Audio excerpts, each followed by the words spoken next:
Kayak gini nih, malam ini yang sesi kedua agak-agak saya beratin nih. Materi lebih kepada angle berpikir, persepsi. Supaya kita sebagai anak muda, saya yakin ini karena jamaah anak muda sanggup. Kalau jamaahnya udah usia sekian, mungkin saya nggak akan ngomongin pola pikir.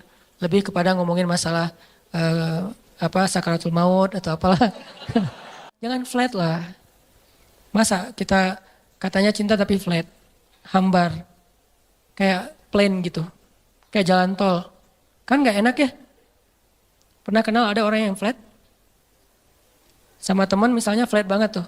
Nggak ada ekspresinya, kita kasih hadiah, ya makasih. Nggak ada ekspresinya nih orangnya. Terus kalau ada masalah, dia ada masalah, nggak ada masalah, ya gitu mukanya tuh. Nyebelin, kayak muka saya. Kenapa ada orang kalau ketemu saya di awal-awal tuh kayak sebel gitu? Karena mungkin muka saya tuh kayak bakatnya nyebelin. Tapi kalau udah kenal enggak lah, ya. Makin nyebelin. Ini ada orang flat banget nih, flat banget. Dia kasih hadiah biasa aja, dapat masalah diledekin juga dia biasa aja. Paling nggak enak kalau punya pasangan kayak gini nih. Nggak ada ekspresi-ekspresinya. Ada juga yang ekspresinya lebay. Kasih hadiah dikit, wah segala macam. Ada masalah dikit, nangisnya wah kemana-mana. Misalnya ada yang kayak gitu teh. Nah Allah yang paling ideal perasaannya, yang paling ideal zatnya, yang paling ideal kebaikannya. Paling ideal aja pokoknya. Jadi kita coba melibatkan emosi kita ketika kita berinteraksi dengan Allah. Allah kangen sama kita. Cuman kangennya Allah karena pengen ngampuni dosa-dosa kita. Kata Nabi setiap sepertiga malam Allah turun ke langit dunia. Terus Allah manggil-manggil. Saya kalau ngebayangin ini Allah manggil-manggil. Coba ya, Allah manggil-manggil. Duh, jangan kasihan karena Allah gak akan hina kayak gitu. Cuman gak enak. Allah manggil-manggil. Saya kok sombong banget ya gak menyambut panggilan Allah gitu. Walaupun gak wajib kita datang. Udah gitu, bayangin ya Allah manggil-manggil tapi gak wajib didatengin. Allah manggil-manggil, Allah telepon, gak wajib diangkat. Kan Allah baik banget kan? Harusnya kan Allah kalau Allah manggil harus datang ya. Kayak sholat 5 waktu misalnya Allah panggil, boleh kita misalnya gak datang segera. Walaupun gak baik, yang paling baik itu datangnya segera di tempat panggilan itu dikumandangkan. Tapi kalau gak datang segera juga gak sampai dosa. Cuman kehilangan banyak kebaikan lah. Walaupun sebagian mazhab mengatakan dosa. Tapi saya cenderung kepada mazhab yang mengatakan bukan dosa, sunnah muakkadah. Tapi kalau keseringan nggak datang, diragukan keimanannya, agak-agak mirip munafik nih. Kalau sering nggak datang, Allah tuh toleran banget. Hayya 'alas shalah, kita lagi sibuk kerjaan nih, nggak datang. Allah nggak marah sama kita. Nggak sholat aja, sebetulnya Allah marah, cuman sabar. Allah selain Jabbar, Qahar, tapi juga sabur. Ya. Kan ideal banget nih. Kalau Allah marah bisa, gak ada yang bisa ngehalangin. Tapi Allah sabar. Kalau kita sabar karena gak bisa marah. Seringnya kan kita sabar tuh karena gak bisa marah. Begitu bisa marah gak ada sabarnya. Kalau Allah sabar padahal bisa marah. Selain Jabbar, Qahar, apalagi sifat-sifat yang keras nih. Muntakim, tapi di sisi lain sifat Jamal. Makanya ada sifat Jamal, ada sifat Kamal. Sifat Jamalnya Allah apa? Karim, Rahim, Sabur, Ghafur, gitu-gitu kan? Ini artinya teman-teman, bayangin ya, Allah manggil-manggil kita sepertiga malam. Ngapain sih Allah sepertiga malam repot amat sih datengin kita? Tapi kita gak wajib datang. Tapi kalau kita datang, Allah sayang banget sama kita. Cuman dari kitanya nih, bukan angle Allah. Kalau angle Allah kita gak wajib datang. Tapi angle kita, enak gak sih kalau gak datang? Enak gak sih Allah udah manggil-manggil tiap malam terus kita gak bangkit? Kalau kita bangunnya telat, pas azan subuh baru bangun, ngerasa gak sih? Aduh Allah maaf ya, bangunnya telat. Gitu gak sih ke Allah? Karena kita kalau ke makhluk gitu banget loh. Di telepon ternyata miss call 10 kali gak diangkat. Langsung maaf ya, emoticon, segala macam. Minta maaf tuh rasa tangan diginiin tuh banyak sampai 10 juga. Kok kita ke makhluk gitu, ke Allah enggak? Padahal makhluk itu enggak terlalu berjasa sama kita. Dan Allah mah berjasa dari sejak kita dalam kandungan ibu kita. Bahkan sebelum kita diciptakan, tapi kita nggak pas bangkit dari tidur. Duh Allah maaf ya, saya bangunnya telat, astagfirullah gimana nih. Langsung wudhu datang ke masjid, minta ampun kepada Allah. Padahal kita nggak wajib datang. Ini lebih ke ngomongin emosional. Saya nggak ngomongin hukum fikih. Kalau ngomongin hukum fikih agak-agak kaku sih. Makanya di atas hukum itu ada akhlak namanya. Di atas hukum ada akhlak. Orang kalau udah akhlaknya bagus, hukum ini jadi nggak terlalu penting. Mudah ngamalin hukum tuh kalau akhlak moralnya udah kayak orang disiplin. Kan nggak perlu timer lagi kan. Udah disiplin, nggak perlu lagi ketat. Hukum itu dibikin ketat karena orangnya nggak disiplin. Ketika orangnya udah disiplin, udah akhlaknya, moralitasnya, lifestyle-nya udah bagus, hukum nggak terlalu ketat juga nggak masalah. Yang saya pernah cerita tuh di Jepang di baggage claim, baggage belt itu tempat ngambil bagasi, itu nggak ada yang jagain, nggak ada polisi, nggak ada petugas, cuma pakai garis doang. Garisnya juga kecil, nggak pakai pagar segala macam. Kadang-kadang kan udah pakai pagar juga didobrak kan ya. Ini garis, kenapa jadi ringan gitu? Karena orangnya udah bagus moralnya. Berarti di atas hukum ada moralitas, di atas fikih ada akhlak. Apa moral itu, akhlak itu di atas ilmu. Orang punya ilmu tapi nggak berakhlak agak kurang pas. Sehingga nih bedanya hukum fikih sama akhlak nih. Anjing hukum fikihnya apa? Anjing hukum fikihnya bukan haram, najis. Makan anjing hukum fikihnya haram. Anjingnya najis, beda ya makan anjing sama anjingnya. Anjing dalam fikih itu najis. Kena liurnya najis, memakannya haram. Tapi dalam moralitas, dalam akhlak, ngasih minum anjing yang kehausan masuk surga. Islam itu ideal teman-teman, gak usah khawatir lah. Gak usah takut dengan hukumnya, lupa dengan moralnya. Padahal moral Islam itu jauh lebih keren dan mempackaging hukumnya. Anjing itu najis, kita gak boleh kena liurnya, walaupun boleh memelihara anjing untuk berburu, misalnya untuk penjaga, bukan untuk sekedar lucu-lucuan ya. Karena dulu mungkin gak ada anjing kayak apa yang lucu-lucu kayak sekarang kan ya. Di salon gitu kan ya. Biaya anjing aja. Kalau di New Zealand kata teman saya tuh kucing aja di sana tuh pakai sertifikat. Kalau ada orang pernah ada kasus dia pergi keluar kota lupa nggak laporan, kucingnya tinggal di dalam rumah dan nggak dikasih makan, itu kucing diambil alih oleh negara dan orangnya kena denda. Islam banget kan ya? Islami banget kan? Kan ada hadis Nabi yang bilang yang perempuan yang dilihat di dalam neraka gara-gara membiarin kucingnya meninggal gak dikasih makan, ditinggalin beberapa hari keluar kota. Gak tahu dia lagi traveling kemana gitu si cewek itu teh. Itu kan terjadi kan ya? Nah anjing najis, anjing haram. Tapi ngasih minum anjing yang kehausan itu masuk surga. Yang ngasih minumnya siapa? Bukan orang soleh. Kalau orang soleh, itu mah amal pelengkap. Bukan, orang yang baru bertobat dari dosa zina. Bukan pezina ya. Karena orang kadang-kadang suka jadi modus tuh. Tuh pezina aja masuk surga. Mana ada pezina masuk surga? Yang ada orang yang bertobat dari zina masuk surga. Orang yang bertobat dari membunuh masuk surga. Nggak ada pembunuh masuk surga, nggak ada itu. Kalau gitu buat apa kita beramal soleh kalau semua juga masuk surga? Nggak ada keadilan tuh. Allah kok menciptakan neraka sih? Katanya pengasih penyayang. Kok ada neraka? Surga neraka adalah bentuk keadilan. Karena tanpa surga neraka tidak ada nilainya kebaikan. Ngapain kita harus jadi orang baik? Toh nggak akan dibalas juga sama Allah. Ngapain kita takut berbuat dosa? Kan nggak akan diazab juga sama Allah. Maka kemana larinya para pembunuh? Kemana larinya para begal?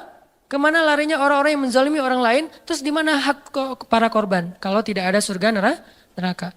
Tapi kalau sudah diadili di dunia dengan cara-cara yang Allah ridhoi, selesai nggak ada urusan lagi dengan surga neraka. Misalnya pembunuh dikisos, maka dia masuk surga. Karena hukumnya sudah adil. Tapi kalau pembunuh dibiarin, ya ada nanti hukuman akhirat. Itulah keadilan. Supaya kita meninggalkan dosa dan berbuat baik. Ya, kalau katanya Rahman Rahim tapi diciptain neraka. Ini agak-agak belum sempurna nih pola berpikirnya nih. Makanya Islam itu butuh pola pikir. Al-Quran itu melatih cara berpikir kita. Kalau udah terbiasa kayak gini nih, malam ini yang sesi kedua agak-agak saya beratin nih.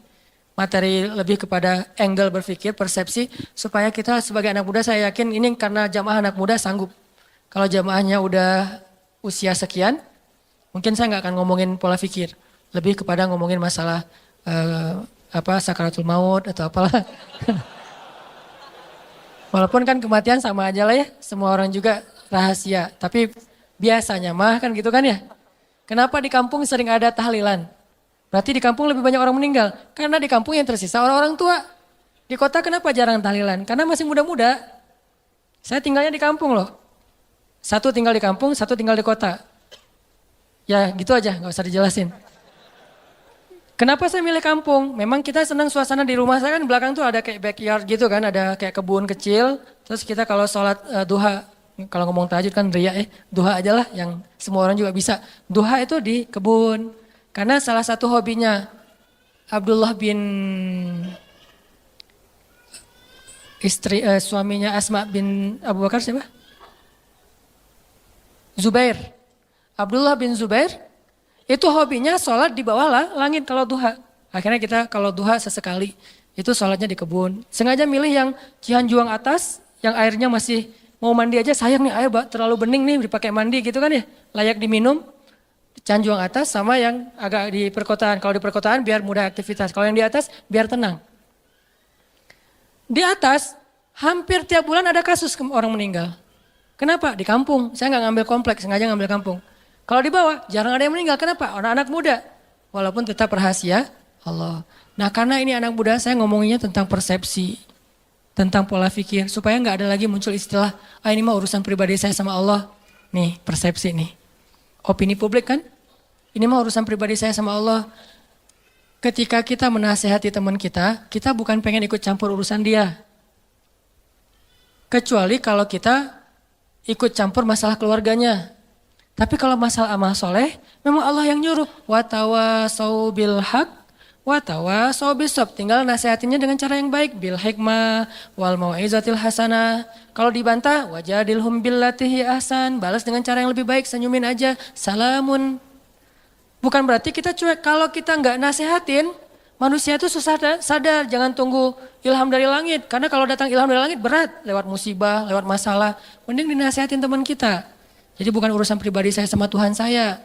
Persepsi. Tadi, kenapa belum berhijab? Yang penting menghijabi hati dulu. Daripada kepala dihijabi tapi hatinya dengki. Gak ada yang menghijabi hati.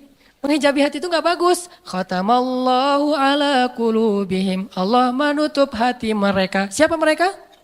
Orang yang kufur. Jadi yang harusnya menutup kepala membuka hati. Bukan menutup hati membuka kepala. Kebalik. Persepsi berpikir kan? Makanya kenapa saya bilang Al-Quran itu nyuruh kita berpikir. Jangan disuruh tutup hatinya. Yang ada, alam nashrah laka sadrak. Dilapangkan, dibuka dadanya biar dapat hidayah. Tapi kepala ditutup semampunya. Belajar mungkin awalnya cuma diikat doang. Lama-lama diikatnya di sini. Lama-lama diikat dililit-lilit. Lama-lama diginiin. Lama-lama naik makin tinggi gitu kan ya. Terserah itu Mas Stella ya, saya nggak tahu lah fikihnya, tanya aja sama Ustaz Abdul Somad. Yang jelas bertahap. Yang pasti nih, bukan nutup hati buka kepala, tapi tutup kepala buka hati. Kalau ada orang yang berhijab tapi masih buat dosa, jangan salahkan hijabnya, salahkan orangnya. Ada orang yang sholat tapi korupsi, jangan salahkan sholatnya, salahkan orang yang korupsinya.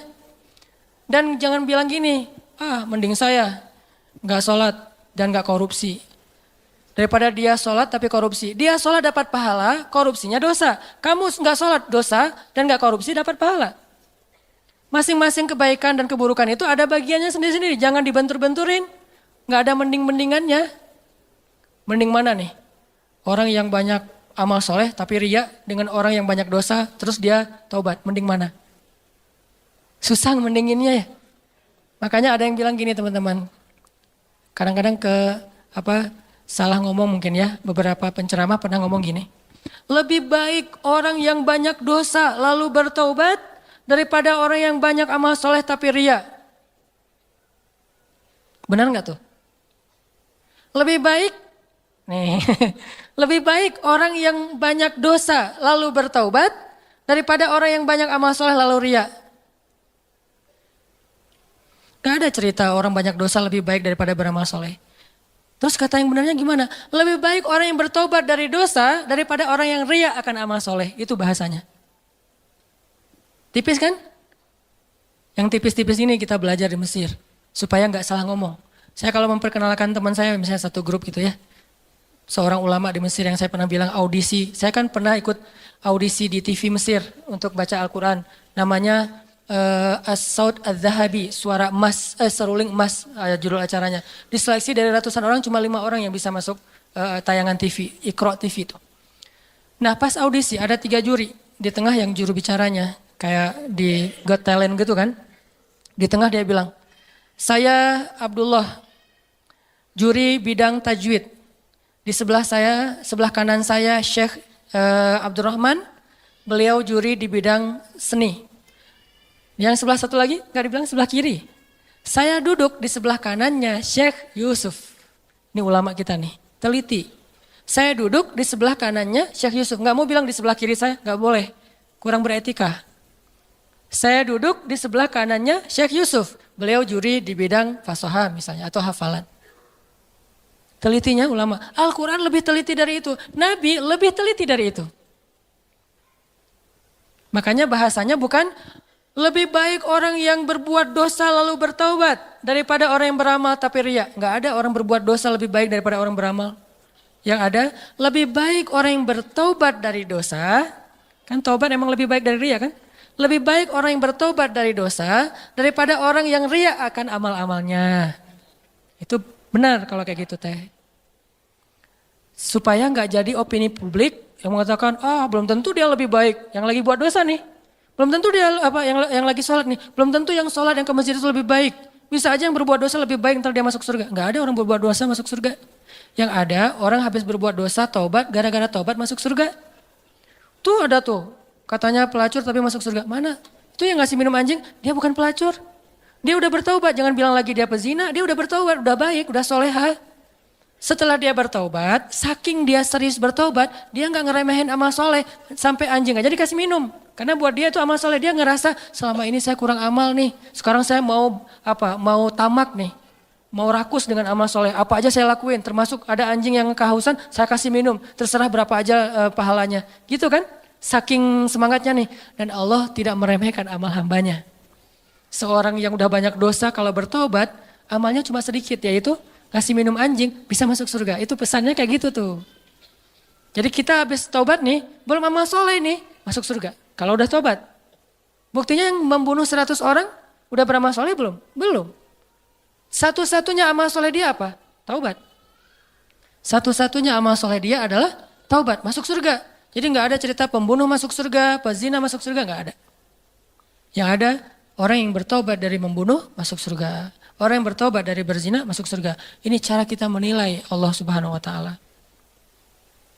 Ini namanya persepsi akidah, bukan wawasan akidah. Mungkin di beberapa ta'lim kita belajar wawasan akidah. Wawasan akidah itu uluhiyah, rububiyah, asma, sifat, itu wawasan akidah. Tapi kadang gak membentuk persepsi, walaupun itu juga penting. Cuman porsinya harus ditambah, membentuk persepsi kita tentang Allah. Udah selesai belum? Membangun emosional kita kepada Allah. Kalau akidah kita udah sampai membangun emosional, itu udah keren. Siapa yang terbangun emosionalnya? Rindu, malu. Nabi Ayub itu malu sama Allah. Sakit 10 tahun, gak pernah berdoa, ya Allah sembuhin dong, kan udah 10 tahun. Enggak, kenapa? Malu sama Allah. Kita boleh nggak minta doa sembuh? Boleh banget. Karena derajat iman kita kan nggak kayak Nabi Ayub. Lagian Nabi kan mengajarkan kita doa tentang sakit, ya Allahumma rabban nas dan seterusnya. Ditanya sama istri Nabi Ayub, ya Nabi Allah, kamu itu kan Nabi kekasih Allah, kalau kamu berdoa pasti Allah mengijabah. Kenapa nggak berdoa aja? Nabi Ayub tanya, istriku tercinta, berapa lama selama ini kita dapat nikmat dari Allah? Ya 17 tahun. Berapa lama sudah kita diuji oleh Allah? 10 tahun, malu saya sama Allah. Baru 10 tahun udah minta. 17 tahun Allah kasih nikmat, gak pernah ngomong-ngomong ke kita. Malu sama Allah. Ini udah emosional. Pertama wawasan, kemudian pola pikir, kemudian emosional. Emosional ini bahasa lainnya adalah yakin, iman di hati. Ini puncak ilmu nih. Makanya kata Nabi apa? Ra'sul hikmah makhafatullah. Puncaknya ilmu ada rasa takut kepada Allah, emosional. Kalau ilmu kita baru sekedar wawasan, terus jadi bahan debat di komen-komen kita, itu baru tahapan pertama dari ilmu, belum sempurna itu. Dan biasanya orang kalau baru-baru puber keislaman, puber hadis sahih, emang kayak gitu. Semuanya dianggap palsu, padahal dia doang yang sahih gitu. Enggak lah, orang lain juga punya hadis yang sahih, cuman mungkin kita belum pernah baca hadis itu. Orang hadis sahih jumlahnya ada 200.000 yang dihafal Al-Bukhari. Dan kita mah dari dulu tahunya cuma innamal a'malu binniyat. Gimana kita bilang, oh nggak ada itu. Jangan bilang nggak ada, saya nggak tahu itu. Bisa aja ada, sayanya nggak tahu kan. Makanya kalau ada yang nanya ke saya, Ustadz ini ada hadisnya nggak? Nggak tahu. Saya nggak akan bilang, nggak ada tuh, nggak berani saya. Kecuali saya udah menghafal hadis sebanyak Imam Ahmad. Berapa hafalan hadis Imam Ahmad? 1 juta. Baru boleh bilang nggak ada. Tapi Imam Ahmad juga nggak bilang nggak ada. Bilangnya saya nggak tahu. Tanya aja ke yang ngamalin, dia tahu nggak hadisnya? Misalnya nih, ada yang tanya, Ustadz ada nggak sholat tasbih ke saya nih? Saya bilang nggak tahu hadisnya. Tanya deh ke Ustadz yang pernah ceramah tentang sholat tasbih. Ustadz, kan Ustadz pernah ceramah sholat tasbih, apa hadisnya? Gitu caranya. Jangan kita nggak tahu hadisnya bilang nggak ada itu hadis sholat tasbih. Tanya dulu ke orangnya, siapa tahu ada.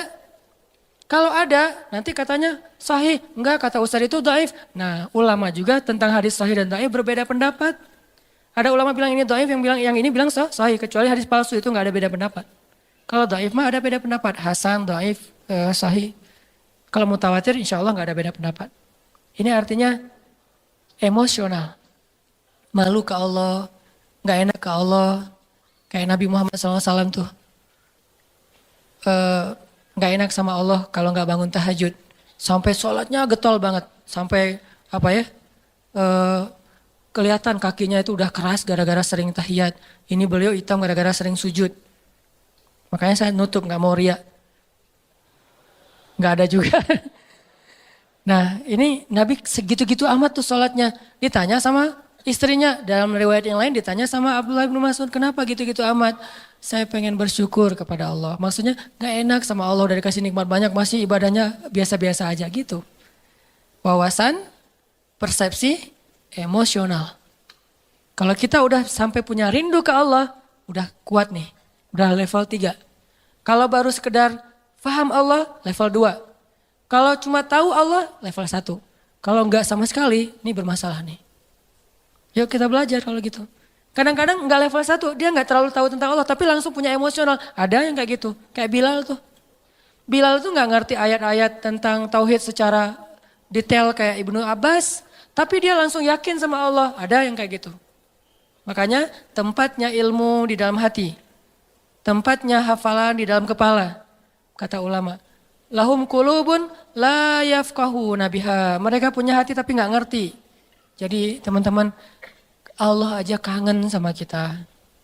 Ini ngomongin emosinya Allah ya. Saya gak ngomongin tentang zatnya, gak ngomongin tentang wawasannya. Ngomongin tentang emosinya Allah. Allah kangen loh sama kita. Bukti Allah kangen, setiap malam didatengin. Setiap malam Allah manggil-manggil. Hai hambaku, Qul ya ibadiyalladzina asrafu ala anfusihim. Mana hamba-hambaku? Allah tanya kita hamba. Allah manggil kita hamba, padahal banyak dosa. Harusnya Allah bilang, Qul ya usad. Wahai para pendosa. Kan bisa gitu kan? Atau Qul ya ayyuhan nas, wahai manusia. Tapi Allah enggak. Qul ya ibadi, wahai hamba-hambaku. Hamba-hamba itu kayak ibu manggil kita anakku gitu. Kita udah sering, ibu kita nelpon ya. Ibu kita nelpon, kita reject. Alasannya lagi kuliah. Ibu kita nelpon, kita reject. Alasannya lagi di jalan. Ibu kita nelpon, kita reject. Alasannya lagi malam mingguan. Ibu kita nelpon, kita reject, alasannya lagi ngobrol sama teman di kafe. Ibu kita nelpon, kita reject, alasannya lagi mau ujian. Mau ujian aja ibu gak boleh nelpon, saking disiplinnya. Ibu kita nelpon, kita reject dengan banyak alasan, tapi ibu kita masih manggil, nak, masih manggil gitu. Mau dimasakin apa? Masih nanya gitu coba, kurang baik apa ibu? Kita udah marah-marah sama ibu kita tuh gak pendendam, masih manggil, nak, gak manggil, hei kamu, enggak. Atau durhaka, enggak. Ibu kita masih memanggil kalimat yang kasih sayang. Dan itulah Allah Subhanahu wa ta'ala. Di-reject berkali-kali, dikhianati berkali-kali, ditinggalkan berkali-kali, diduakan, diselingkuhin tuh sering. Kita sering nyelingkuhin Allah sebetulnya. Apa nyelingkuhnya? Kita kan suka bilang, inna sholati wa nusuki wa mahyaya wa mamati lillahi rabbil alamin. Kan itu gombal banget kan? Sesungguhnya sholat saya, kurban saya, sholati wa nusuki, hidup saya, mati saya, semuanya untuk Allah Subhanahu wa ta'ala. Semuanya untuk kamu, iya kamu, gitu kan? Ngomong ke Allah kan manis banget nih. Pada kenyataannya kita ngomong ke pasangan kita juga gitu. Aku nggak bisa hidup tanpa kamu. Allah ngelihat, duh, oi, gitu kan ya. Kalau bahasa kita mah ya. Tapi Allah masih manggil hambaku gitu. Enggak, dasar lo memang gombal, lo habisin aja. Enggak, Allah tuh padahal bisa banget kayak gitu coba. Enggak. Coba kalau pasangan kita digituin. Gombal setinggi langit. Ternyata enggak kayak gitu. Kan kecewa kan? Allah enggak kecewa. Walaupun Allah lebih berhak untuk kecewa. Kangen Allah sama kita. Pertanyaannya, kita kangen enggak sama Allah? Habis sholat zuhur, sejam kemudian, duh, jam berapa sekarang? Duh, kok baru jam 2 ya? Cih. Pernah enggak gitu? Kok baru jam 2 ya? Emang kenapa? Kangen asar, Pernah enggak kayak gitu tuh? Kalau enggak pernah, terlalu emang kita mah. Gak fair sama Allah. Kalau sama yang lain kan gitu. Sama dia coba. Baru aja semalaman nelpon dari jam 11 sampai subuh telepon. Duha telepon lagi. Padahal kan udah tidur. Karena semalaman gak tidur kan ya. Yang kok gak diangkat telepon aku. Kan tidur semalaman kamu ganggu gak bisa tidur. Ini kita ke manusia bisa gitu banget. Pengen ketemu sering, pengen nelpon sering, pengen di Skype, pengen video call gitu teh. Kenapa? Kangen. Ke Allah nggak gitu. Begitu habis sholat isya langsung nyiapin baju di depan tempat tidur, baju yang agak rapi, parfum, sarung, peci. Tergantung style ya. Ada yang modelnya gitu, ada yang modelnya jubah, sorban, ada yang modelnya flanel, jeans. Pokoknya terserah deh mau gaya apa aja, yang penting baju kesukaan kita nih. Kita siapin di meja di dekat tempat tidur. Apaan sih itu? Ini baju untuk nanti malam having date. Untuk dating, ke siapa? Ke Allah. Pernah nggak kayak gitu? Saya juga belum. Ini lagi menasehati diri sendiri nih ya. Nggak gitu-gitu amat. Kita bangun malam tuh karena kaget sama suara klakson mungkin. Atau suara anjing di depan rumah. Atau suara siapa. Justru yang paling cepat bikin kita bangun tuh miss call dari dia. Karena ringtone-nya tuh beda. Berarti kan kita nyelingkuhin Allah kan. Kalau yang lain telepon biasanya tret. Kalau dia telepon tuh lagu Korea. Kalau udah keluar suara lagu Korea langsung melek. Langsung halo. Tiba-tiba lembut. Nah biasanya ngomong sama temennya gak gitu. Halo kenapa? Gitu coba ngomongnya. Giliran ke Allah gak gitu. Kan gak fair. Nih coba nanya ke diri kita masing-masing. Istafti qalbak. Tanya hatimu kata Nabi. Nabi itu kalau ke Allah tuh udah emosional. Bukan lagi wawasan. Nah kita wawasan juga mungkin belum. Apalagi emosional. Rasa gak enak. Rasa kangen. Siapin baju-bajunya. Pengen apa? Nanti malam pengen ketemu Allah. Kan Allah turun, lebih dekat tuh. Kalau waktu lain Allah gak turun, lebih jauh. Walaupun jarak dekat dan jauh gak ngaruh buat Allah, tapi ngaruh buat kita. Allah turun ke langit dunia. Saya harus siap-siap nih. Langsung nyiapin segala macam. Terus sebelum itu bilang, ya Allah jangan lupa telepon saya ya. Karena Allah manggilkannya banyak nih hamba-hambanya. Kita pengen dikhususin. Ya Allah jangan lupa telepon saya. Maksudnya apa? Allah nelpon kita tuh kemana? Ke hati kita. Diketuk hati kita supaya bangun. Ya Allah please. Nanti malam saya pengen ketemu Allah, jangan lewatin saya ya. Yang lain-lain bangun saya enggak kan sedih banget. Gitu ngomong ke Allah mah. Ya Allah telepon saya, tidurlah waktu itu. Pasti ditelepon sama Allah. Jam 2 telepon. Allah kok kecepetan sih nelponnya? Enggak. Saya berharap mas 3:30 ya Allah. Udah dekat-dekat subuh gitu sekalian teh. Ya itulah kita lah kalau ke Allah kecepetan lagi. Kalau kepada makhluk si dia tuh makin cepat makin bagus. Kok kamu telat banget sih nelfon aku? Kok kamu telat banget sih buka pintu? Kok kamu telat banget sih ngangkatnya? Padahal baru ringtone yang pertama udah diangkat tapi masih bilang telat. Ke Allah kok cepat banget sih dibangunin ya Allah. Bentar lagi ya tutup lagi tidur. Mungkin Allah bukan gak bangunin. Sebetulnya Allah berhak untuk gak bangunin kita. Dibangunin gak mau. Dia ke saya mah gak penting kata Allah teh. Bisa aja enggak. Kenapa Allah gak membiarkan kita bangun? Allah kasihan sama kita. Oh dia capek nih. Ya udah deh subuh aja dibangunin. Tapi kita udah digituin ngerasa biasa aja. Akhirnya besok udah gak merasa butuh lagi sama Allah. Digoda oleh setan. Disitulah setan masuk tuh. Sama kayak Nabi Muhammad. Nabi Muhammad tuh kan kalau sholat tahajud gak suka ngajak-ngajak kan. Walaupun boleh kan tahajud bareng-bareng. Cuman Nabi Muhammad gak suka ngajak kenapa? Bukan gak boleh sholat tahajud bareng. Soalnya tahajud Nabi Muhammad itu gak ada yang bisa ikut. Siapa yang sanggup ikut tahajud Nabi Muhammad 1 rakaat 5 juz. Al-Baqarah, Ali Imran, Al-Ma'idah, An-Nisa. Jangankan orang biasa, Abdullah ibnu Mas'ud, sahabat yang paling keren aja hafalannya, gak kuat.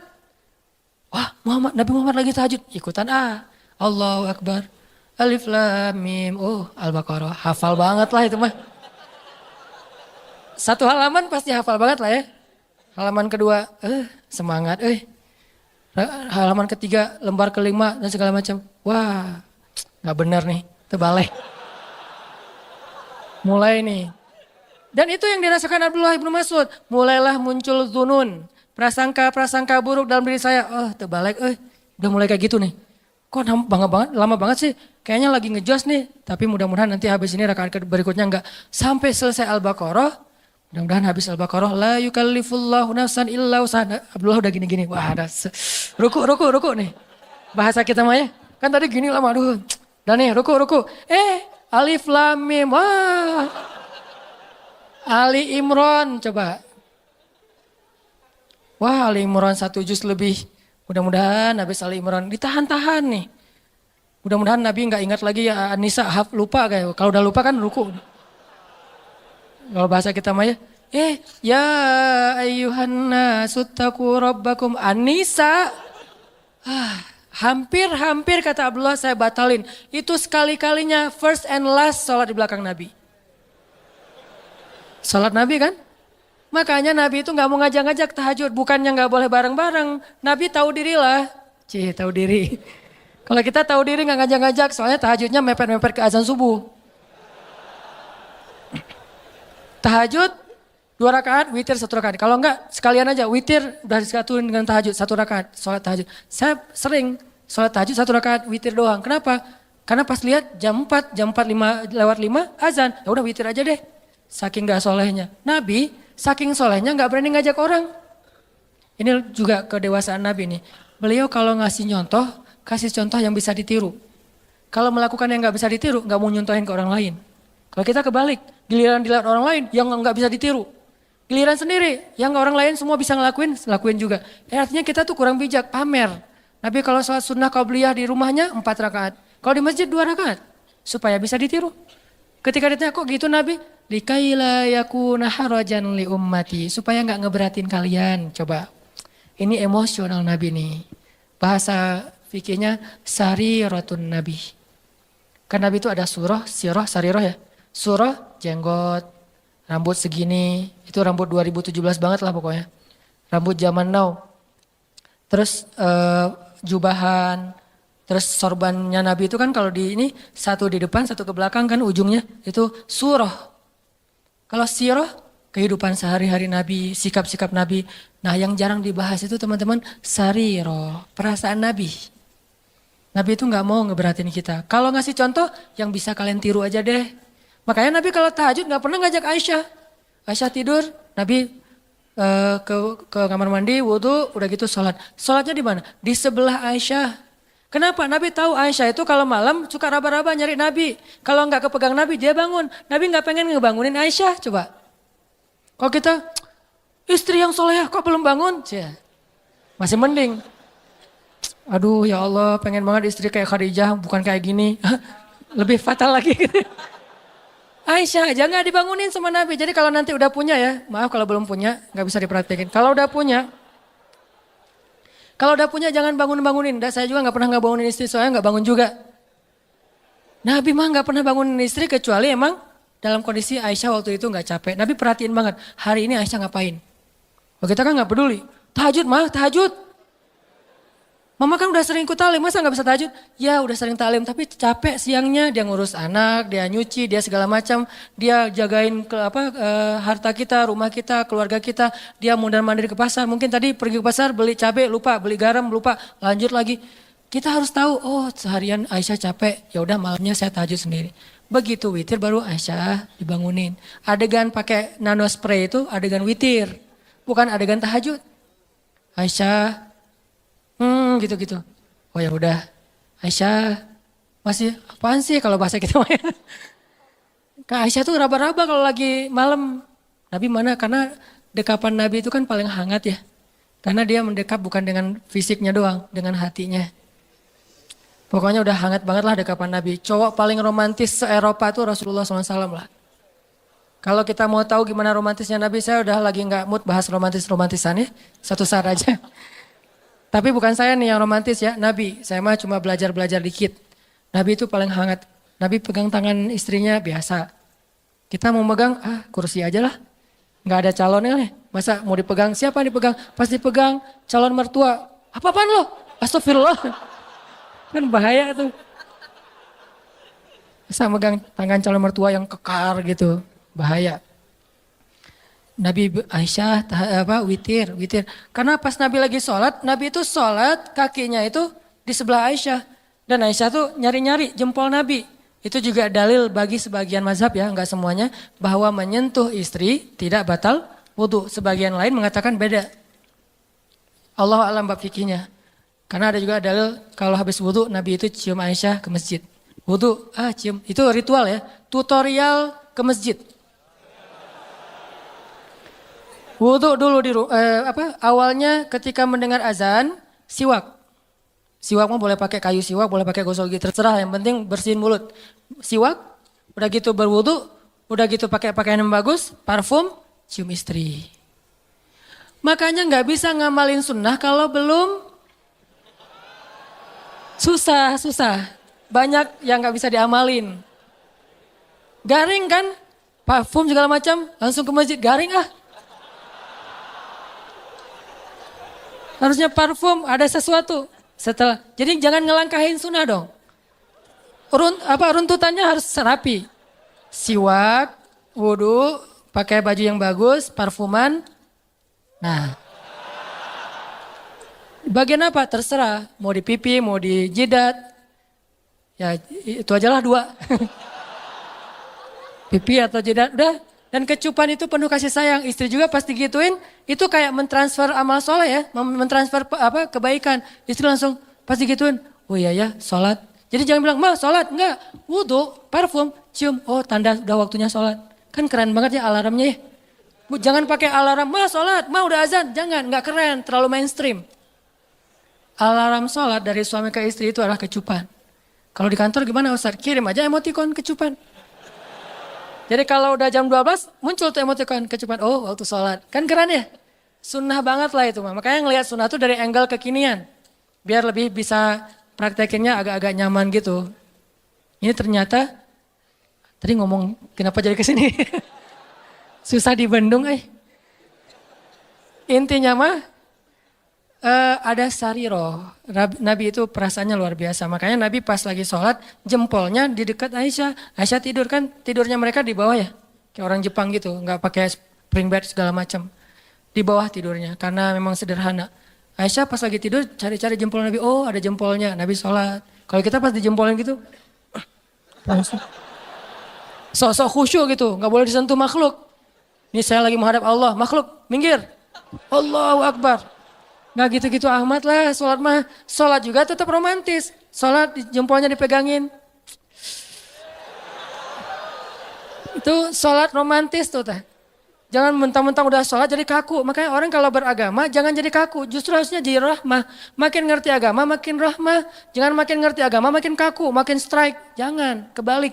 Kenapa ada kesan orang makin belajar ilmu agama makin gampang galak? Berarti kita nggak belajar sarirah Nabi, perasaan Nabi. Cuman belajar sirah atau surah mungkin. Harusnya makin belajar agama makin ngademin. Disentuh jempolnya biarin aja. Sujud. Pas sujud didatengin cucunya atau anaknya naik ke atas pundak Nabi. Nabi sujudnya dilama-lamain. Kenapa? Gak mau ganggu anak kecil yang lagi main di atas pundak beliau. Coba. Ternyata dalam ibadah juga ada akhlak. Jangan berpikir ketika beribadah akhlaknya dibuang. Enggak. Dalam ibadah aja pakai akhlak. Apakah kalau kayak gitu kita menduakan Allah? Enggak. Allah senang dengan hamba yang kayak gitu. Allah tuh enggak egois. Yang kalau menghadap Allah makhluk minggir. Enggak. Dilama-lamain sama Nabi. Kenapa? Cucunya masih main. Atau anaknya masih main. Begitu anaknya turun, baru Allahu Akbar. Sampai saking lamanya, sahabat jadi nanya ke Nabi. Walaupun gak ada yang noong gitu. Apaan sih Nabi? Enggak. Kan kadang kalau kita mah kelamaan, jangan-jangan imamnya meninggal nih. Enggak.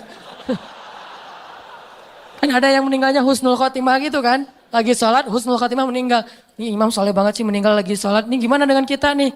Enggak. Mereka husnuzon. Cuman agak penasaran, kepo gitu. Kenapa Nabi sholatnya lama banget ya sujudnya? Pas sudah selesai sholat nanya, ya Rasulullah kenapa lama banget sujudnya? Tadi anak-anak saya itu naik ke atas, cucu saya itu naik ke atas pundak dan saya tidak ingin mengganggu mereka. Kita, begitu anak naik ke atas pundak, ya Allah ujian nih makhluk nih. Lah, mana akhlak? Jangan gitu sama anak-anak kita, biarin aja. Terus gimana dengan makmum Ustadz? Makmumnya kan istri kita sendiri. Makanya kalau makmum ngelihat kayak gitu, anaknya biarin aja. Di situ kita belajar sujud yang lama. Naik, kalau nggak turun-turun juga Ustadz, ya udah kalau yang ternyata harus bangkit juga, bangkit pelan-pelan. Bukan bangkitnya sampai terbang. Terbang ke pintu gitu. Wah, kekerasan anak ya, ini bisa dilaporin nanti. Makanya Nabi pelan bangkit. Lagi sujud kan suka-suka, kadang-kadang ada yang model mazhabnya tuh ini gini kan ya. Karena istri saya ada yang tahiyatnya gini, ada yang gini. Maaf, tahiyat aja pokoknya lah. Yang gini nih, kalau dia lagi salat tahiyat, dia gini, anak saya pasti nangkap tuh. Pas ngelihat ibunya gini, dipegangin sama anak saya. Takut lepas kali ya, gini pegangin. Ini alhamdulillah ya mazhab kita macam-macam. Kalau saya mah tergantung. Kalau lagi gini-gini, kalau lagi kan tahu fikih ya, bukan karena ikut istri, tahu fikih. Yang ibunya kayak gini, tangkap sama anak kita. Mah, kenapa sih sholatnya kayak gitu banget? Apa nggak pegal apa? Diajarin. Kalau yang satu diam aja gini, santai. Jadi ada yang enjoy, ada yang maksimal. Tergantung mazhab. Buat saya semua mazhab selama ahlus sunnah wal jamaah respect. Gak boleh menjudge, respect each other. Mau NU, mau Muhammadiyah terserah lah. Orang mertua saya ada yang NU, ayah saya Muhammadiyah, saya galau gitu. Mau yang mana nih? Ya udah deh, kalau ke Jawa Timur NU, kalau ke sana Muhammadiyah, di sana ikut tahlilan, kalau di sini nggak pakai tahlilan, menghormati. Lagian bukan bab yang usul. Ternyata Nabi pernah sholat, lagi sholat, terus ada anak kecil nangis di belakang, langsung buru-buru sholatnya, bayangin. Sholat ikut kondisi manusia. Ada anak kecil nangis di shaf ibu-ibu, Nabi sholatnya lebih cepat dari biasanya. Saking cepatnya, sahabat nanya. Karena kalau nggak mengherankan, sahabat nggak akan nanya. Ya Rasul, kenapa kok buru-buru? Apa yang terjadi? Kata Nabi lagi sholat, tadi aku pengen baca ayat yang agak panjang. Tapi mendengar anak kecil nangis, aku khawatir merepotkan ibunya, makanya dipercepat. Lihat akhlak. Sarirah Nabi, perasaan nggak enak Nabi itu tinggi loh. Kita kadang-kadang gak peduli perasaan orang lain, asal ngomong aja. Modalnya cuma satu, balighu anni walau ayah. Sampaikan dariku walaupun cuma satu ayat. Itu cuma satu hadis. Masih banyak hadis yang lain suruh jaga perasaan. Emosional. Kangen gak sama Allah? Kangen gak sama Nabi? Dan Nabi juga kangen sama kita. Kalau belum kangen, kita harus banyak istighfar, minta sama Allah, ya Allah bikin saya kangen dong. Karena kangen sama Allah tuh pasti indah banget. Sama kayak kita kangen dengan orang tua tuh indah banget. Saya selama di Mesir itu kangen sama orang tua, pengen pulang gak punya duit. Ada duit sekali, boros, habis mau pulang. Pas mau pulang itu pas habis duit biasanya. Kalau lagi banyak duit gak pengen pulang. Kan masalah kita gitu kan ya, ke Allah juga gitu kan. Kalau lagi banyak masalah baru kangen sama Allah. Kalau lagi gak banyak masalah gak kangen sama Allah. Gitu juga ke orang tua, giliran banyak masalah saya kangen ibu. Sama kayak sekarang kalau lagi ada masalah, saya suka bilang, Mak, kangen sama emak. Pengen pulang ke Aceh, kenapa? Lagi banyak masalah. Tapi kalau nggak lagi banyak masalah, nggak kangen. Ini manusiawi banget nih. Makanya coba belajar kangen sama Allah. Kalau udah dapat kangen indah banget. Kalau kangen kepada manusia kadang-kadang agak emang ngeganggu sih. Apalagi kalau LDRan kan ganggu banget ya. Tapi kalau kangen sama Allah gimana pun LDRan, kan Allah dengan kita kan LDRan nih. Jauh di langit sama di bumi. Tapi Allah bisa datang di detik itu juga. Inni qarib. Caranya gimana? Telepon aja.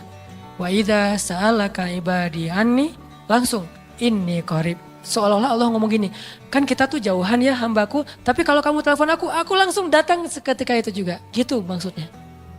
Wa idza sa'alaka ibadi anni fa inni qarib, itu maksudnya apa? Wahai hambaku, jarak kita emang jauh, kamu di bumi, aku di langit. Tapi kalau kamu telepon aku nih, nanya tentang aku langsung ada di dekat kamu. Allah langsung pulang dalam bahasa kita. Yuk kita belajar kangen sama Allah. Kadang-kadang kangennya harus dipaksain dulu, nggak natural. Kayak tadi nyiapin baju-baju tahajud, nyiapin OOTD buat duha gitu ya. Agak-agak dipaksain awalnya, nggak apa-apa biarin aja. Lama-lama nanti muncul. Nggak bisa natural banget, harus ada semacam settingan dulu di awalnya. Sama-sama kita belajar, banyak hal yang malam ini kita bisa petik hikmahnya. Termasuk tadi sariratun Nabi, termasuk tadi nikmat Allah yang kita nggak tahu, padahal banyak ya. Mudah-mudahan semua ini jadi kebaikan dalam kehidupan kita sehari-hari.